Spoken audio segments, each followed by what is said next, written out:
Check this out. On the left, you've got a simple linear equation, like y equals 2x plus 3.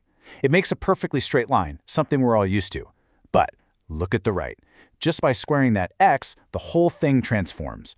The line bends into this perfect U shape, which we call a parabola. So the big question is, how do we read this new shape? Well, that brings us to our first secret. You can actually get a feel for the parabola instantly, almost like you're reading its mood, just by glancing at the equation. So how does that work? How can we possibly know if it's going to be a U-shape opening up or an upside-down U-shape without plotting a single point on the graph? It's surprisingly simple. The answer, believe it or not, has been hiding in plain sight this whole time. In the standard form of the equation, ax squared plus bx plus c, you only need to look at one thing, that very first number, the a. We call it the leading coefficient. And this is where we get to use what I call the face trick. It's super easy. If a is a positive number, the parabola opens up. It looks like a smile. But if a is a negative number, the parabola opens downwards, kind of like a frown. So just remember, positive is happy, negative is sad. And just like that, you can instantly picture the shape in your head. Okay, so we know the parabola's direction now. We know if it's happy or sad. Now for the main event, finding the answers. In the world of geometry, we don't really call them solutions or roots. We have a cooler name. We call them zeros. So what exactly is a zero? It's simple. It is the exact spot where the graph crosses or just touches the horizontal x-axis. Think of the x-axis as the ground. The zeros are just the points where the curve hits the ground. That's it. Now, a parabola can hit the ground in 3 different ways. Case 1, the most common one, is what we'll call the cut. This is where the curve slices right through the x-axis at 2 completely different points, and that means it has 2 zeros. Next up, we have case 2, the kiss. This is when the curve comes down, gently touches the x-axis at one single perfect point, the vertex, and then goes right back up. It doesn't cross, it just kisses it. And this means the polynomial has only 1 zero. And the final possibility is case 3, the float.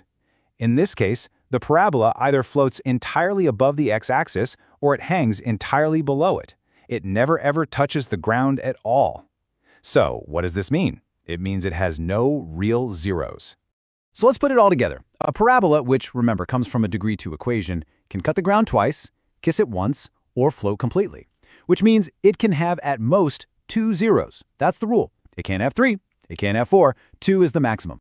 So you might be wondering, does this amazing little trick only work for these U-shaped parabolas? What happens with more complicated graphs? Well, the beautiful thing is, the rule stays exactly the same. Let's level up and look at a polynomial of degree 3, a cubic. As you can see, it doesn't make a simple U-shape anymore. It's got more bends and curves, kind of like a snake. But even with this more complex shape, our ground rule, it still works perfectly. See, the rule doesn't get more complicated. It's still just about counting. All you have to do is find the ground, that x-axis, and count how many times the graph touches or crosses it. The number of crossings is the number of zeros. It's really that simple. Look at this cubic graph, for example. We can literally trace it with our finger. It crosses the axis here. That's 1. Then it goes up and crosses again. That's 2.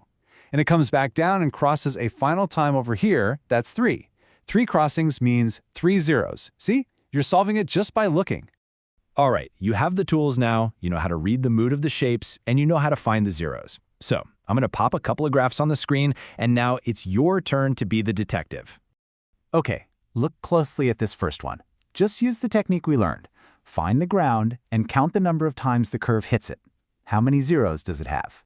And for the second one, let's try a different kind of question. Looking at its fundamental shape, can you tell if this graph came from a linear polynomial, remember, a straight line, or a quadratic polynomial, that U-shaped parabola? Think you've got it? I bet you do. Go ahead and post your answers for both questions down in the comments. Let's see what everybody comes up with. Don't be shy, just give it your best shot.